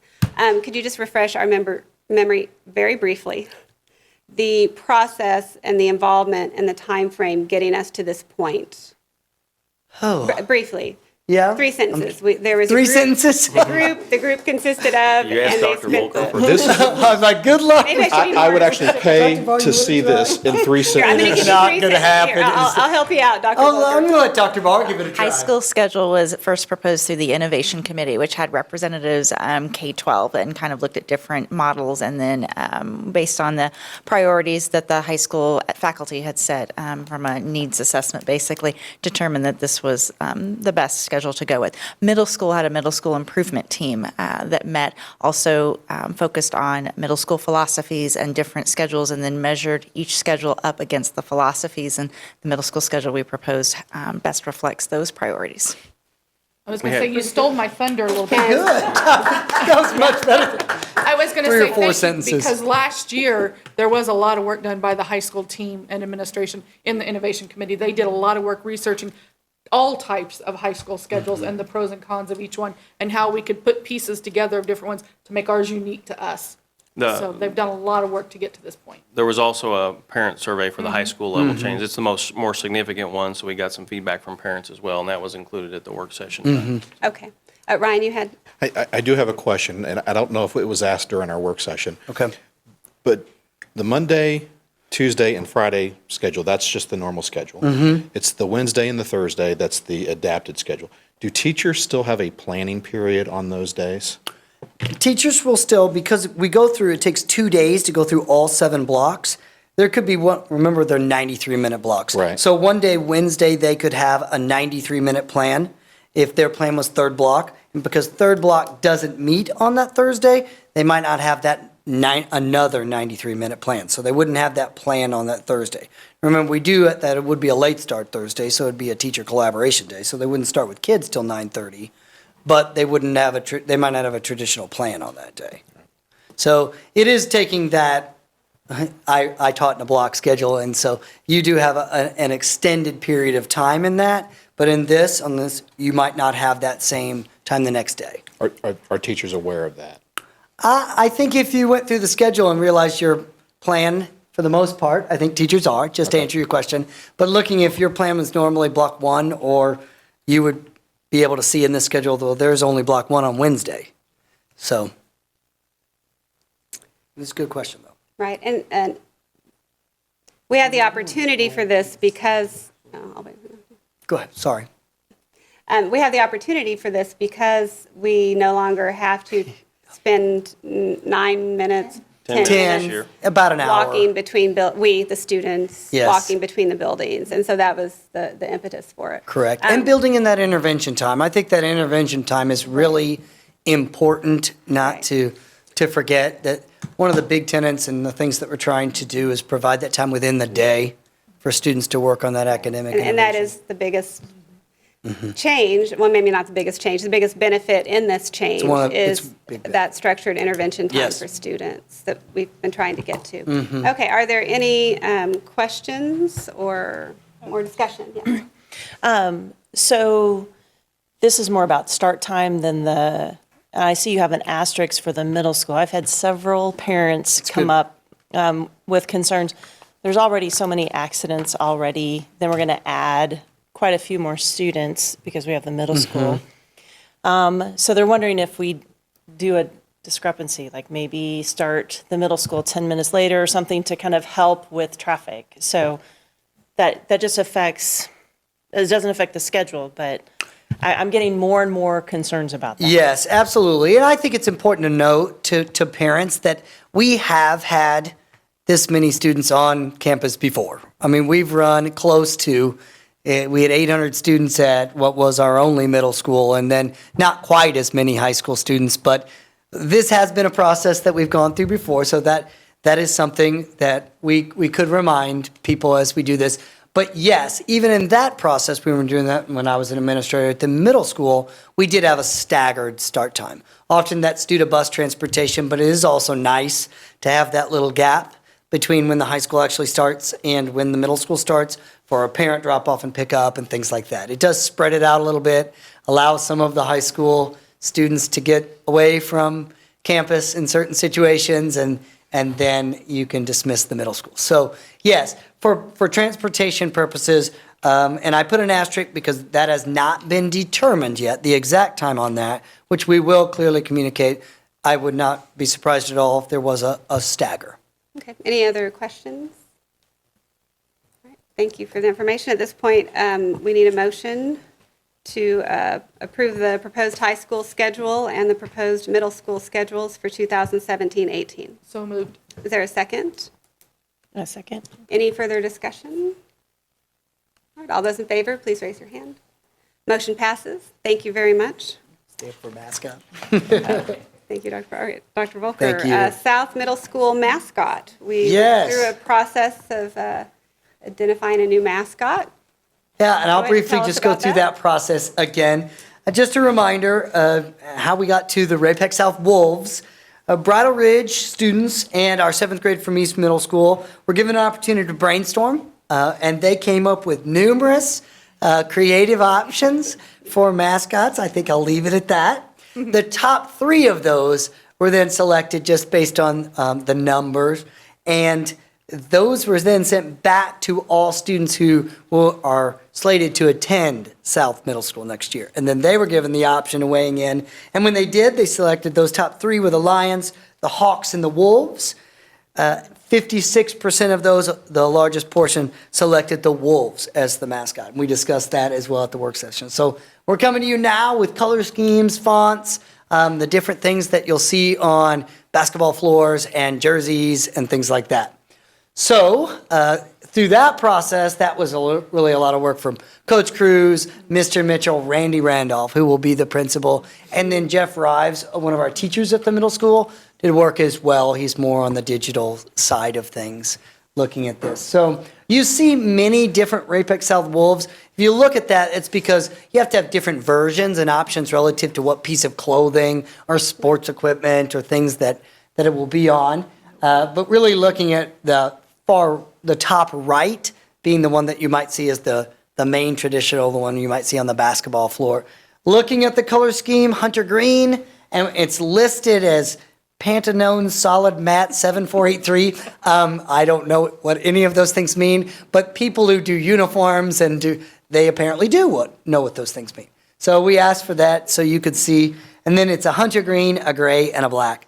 The font for Ray-Pec South is Impact, with the Wolves being, I think that's male, M-A-E-L. If it was Mall, it would be really good to match with our mascot, so I'm going to call it Mall, is the font for the lettering.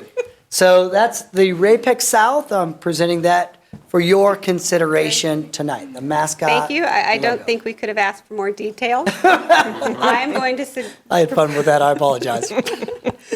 Any questions? I do have a question. ahead. On our current logo for the Ray-Pec East, is it Ray-Pec East Middle?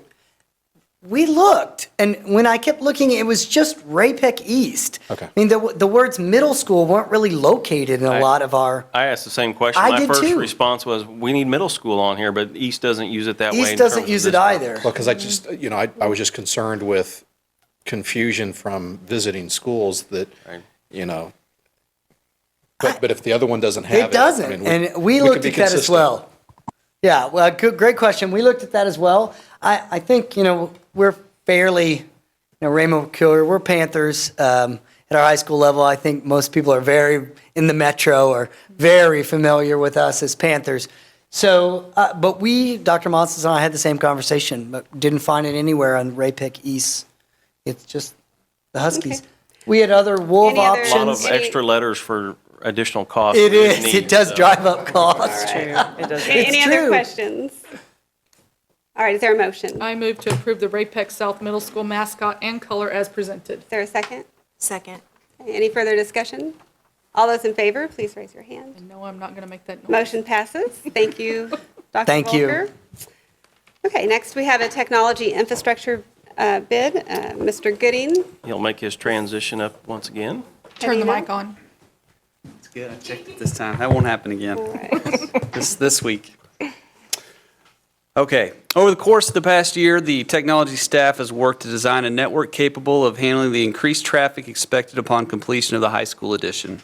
The proposed network equipment will focus on the local area network and address power and connectivity needs throughout the new addition and existing closets.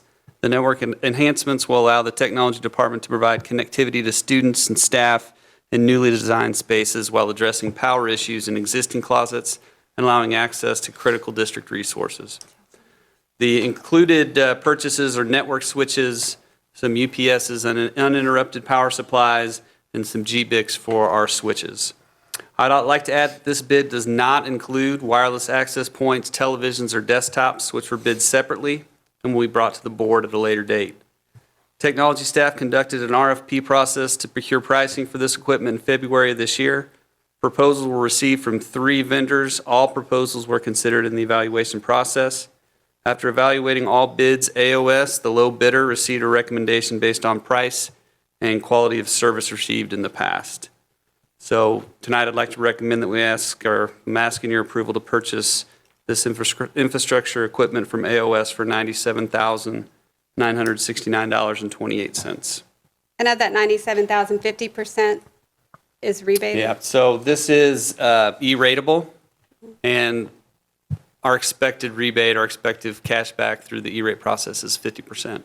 But all this equipment is E-ratable, yes. Okay. Is this a line item for this current budget or for the next year's budget? This would be coming out of this year, next year?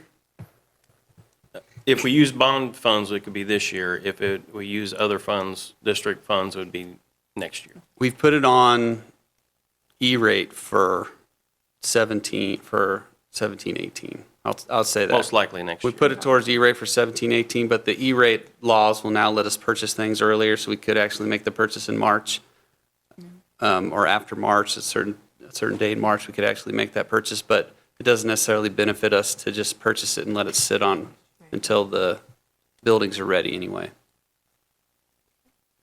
Are there any other questions? All right, is there a motion? I move to approve the bid for infrastructure equipment for AOS in the amount of $97,969.28. Is there a second? I second. Any further discussion? All those in favor, please raise your hand. Motion passes. Thank you. Thank you very much. Next up, we have some surplus property. Dr. Pettengill? Good evening again. I Welcome only back. have 3 lines of line items for your consideration tonight, and I have reached out to both Cindy Cohey and Angela Wilkie to just confirm that the surplus books are outdated, in poor condition, or not of interest to our students, as tracked by our software. So I would ask for your consideration to declare these 3 line items as surplus. All right, are there any questions for Dr. Pettengill? Is there a motion? I move to declare the property presented as surplus. Is there a second? Second. Okay, any further discussion? All those in favor, please raise your hand. Motion passes. And let's see, we also have a surplus property bid to approve. Yes, our bids went very well this month. Property previously declared a surplus has been purchased for $2,875.28 Wow. and are being presented for your approval. All right, are there any questions?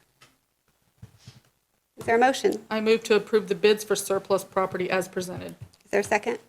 I second. Any further discussion? All those in favor, raise your hand. Motion passes. Thank you, Dr. Pettengill. All right, moving on to committee reports. Did we have any committee reports? Oh, yes. Wasn't necessarily a committee, but I was invited to sit in on the Modern Critical Issues class. It's Nicolette Thompson's class. And basically, the assignment was for her students to find issues that are kind of facing education. And so they were going to create proposals that could very well be brought to the board. So I want to share a few of them, because some of them. So we can get ready? Well, like one of them was high school recess time or outdoor time. Very valuable. Open campus lunch, increased speech language pathologist program. So I found it interesting that a student was bringing that. Let's see, restoring the outdoor classroom and outdoor instruction time. Later school start times. Learning foreign language in elementary school. Creative bullying solutions. The elimination of the grade ranking system. Implementation of more career-based classes. The open campus lunch, that was top on several of the students. Less technology in the classroom, scaling back 1-to-1. Hallway beautification, more college preparation, and then did I mention the alternative OSS solutions or more restorative justice programs? Interesting. And teacher sensitivity training regarding student names and identity. So I found it very interesting. A lot of them were really walking through the process, and I'd like to see them present. So we might, before the end, now most of them I think were seniors, so. Better get them here fast. All right, any other committee report? Sort of a committee. I went last Tuesday to the legislative day with MSBA and was able to talk with all 5 of our state reps that afternoon Great. about legislation that's in the works and how they would affect us. And one of them was the summer school issue. And I was able to tell him directly because I'd asked him, how would we fare? And, so I was able to share with all of them. A lot of discussion on the vouchers and/or charters, those types of issues. Thank you for attending. Any other committee reports? I went to Team Ray-Pec. There was discussion on the compensation prioritizing that we get updates on every year. The majority of the meeting was really talking about the insurance premium increase, and we had a presentation from CBIZ, so I'm sure we'll be getting that. All those things shortly. go into the budget Yeah. preparation. I attended, there was an audit finance committee meeting, I think that was yesterday, right? Or seems like a long time ago. The committee is meeting regularly now. I think quarterly is what we're aiming for. And I would like to commend our CFO, Cindy Bias, for the great information that's being presented to this committee. We basically got an overview and update of a lot of different numbers. We talked about the reserve fund and, estimated balances, how our money is invested, just a general overview, which I think is going to be very useful for the committee, just, keeping track of how things are going. So thank you very much for that. Any other committee reports at this time? All right, we will move on to our superintendent's report. Appreciate that. First of all, I want to thank Dr. Volker for filling in for me last month. I was under the weather, and he did a nice job filling in on my behalf. I also want to thank everybody who participated or donated for the Polar Plunge. As a district, Ray-Pec was the leading money getter, if you will, for the Polar Plunge. We raised over $15,600 and had some quality time with Mr. Westcoat on that Saturday morning, and Mr. O'Neill, was there as well. So we had a good time, and thankfully it was fairly reasonable weather for late January, so that worked out well. So in addition to our construction work that we have going on around our campus, we're getting more information now from the City of Peculiar and Cass County about school road improvements that are going to happen this summer. So At this point, their planning is moving along very well in the right-of-way acquisition.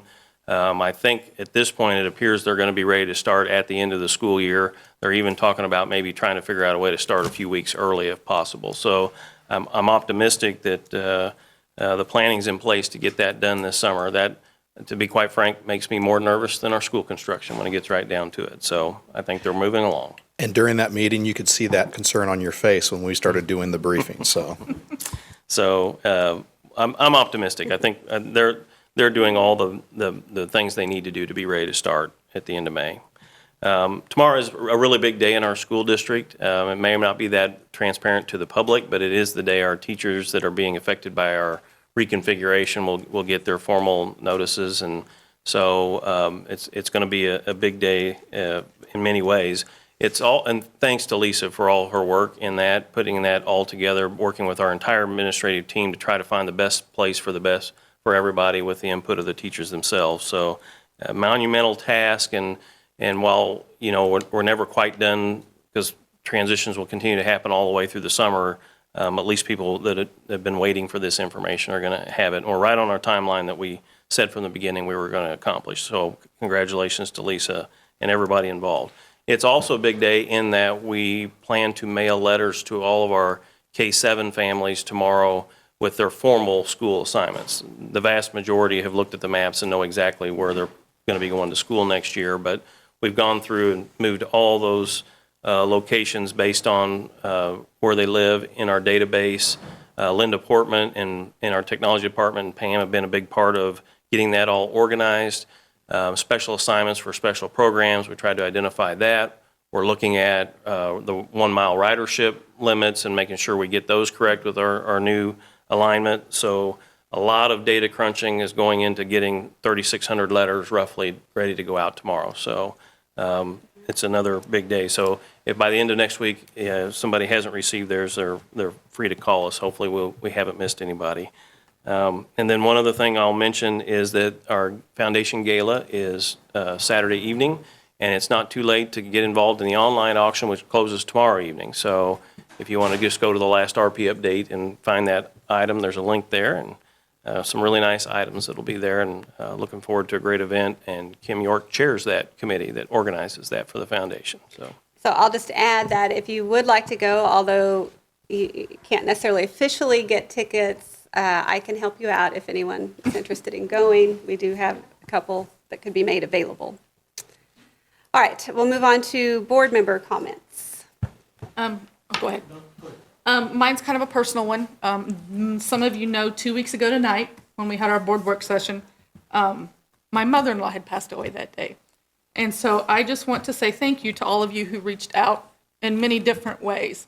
You know, a lot of people think that we don't have anything to do with the school in general, and they don't realize you become a family after a while. So thank you to all of you who took time to reach out. I appreciated it. Brian? I have a question, and I wasn't sure when was appropriate to ask it. Spring break's coming up. When the board authorizes spring break, we basically close the district down for academics, so to speak, because a typical class isn't being taught. And I understand that there's still programs that go on, and a lot of them are optional because, you know, the board has authorized the district to shut down. So my question is do we have classes or normally, you know, scheduled events that are requirements for our students, even though the board has authorized spring break? You know, for example, you know, if we said that, you know, we're going to be closed down for that week, which most people schedule their vacations for that week because that's the appropriate time to do it instead of pulling them out of classes. But if a student goes on break and yet their normal core class, you know, has a function, are they automatically excused because they're taking a vacation when the board authorized that to be done? So the question is through policy, do we permit our normal classes to require attendance when the board has authorized a shutdown?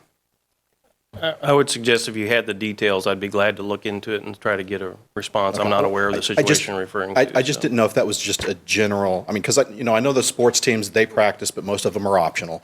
I just didn't know if, if like choir, are there mandatory practices in choir? Is there mandatory band practice? Those types of situations to where a student is penalized for actually going on vacation when the board has suspended school. I, And we can, Yeah, I'll look you can get into that it. Yeah, information. sure. And good question, and we'll see. Right. And then I just have one other point. Now that we're moving to a second middle school, I think the board needs to have a discussion on what grading policy we want to see implemented in the new middle school, whether or not we're going to adapt what is being used in the high school because that is a natural transition, or if we're going to force in, the square peg in the round hole, so to speak, and try to bring in what they're using over at East Middle School for South. And I think if we don't already have that in a work session agenda, I think it is. I think we have some budget ones coming up, but that will be a work session topic. Thank you. All right, any other board comments? I just want to say, I went to the robotics meeting, and I would encourage everyone to support our robotics team. They've really done a good job putting their robot together. Was it a robot? Is that what we Machine, call it? robot, Machine. yeah. It was pretty fun to watch, so they've put a lot of effort into that. Okay. Any other board comments? All right, our calendar of events, some upcoming items. March 9th is a work session. March 16th, we have a regular meeting scheduled. March 20th through the 24th is spring break. And March 30th, we have a special board meeting scheduled tentatively, just with the timing of some of this related to construction items. Yeah, we've got several bids we'd like to award, bid. so. In order to keep things moving, we've scheduled that tentatively in case there are items that we need to approve to keep the construction on schedule. And you can pretty much take the tentative off. We've Okay, got it lined so up to have we some have a bids meeting ready for scheduled. March 30th, so. All right, very good. All right, with that, we are going to recess to close, and we will adjourn from there. Thank you, everyone. Thank you all. Let's take about 5 minutes or less.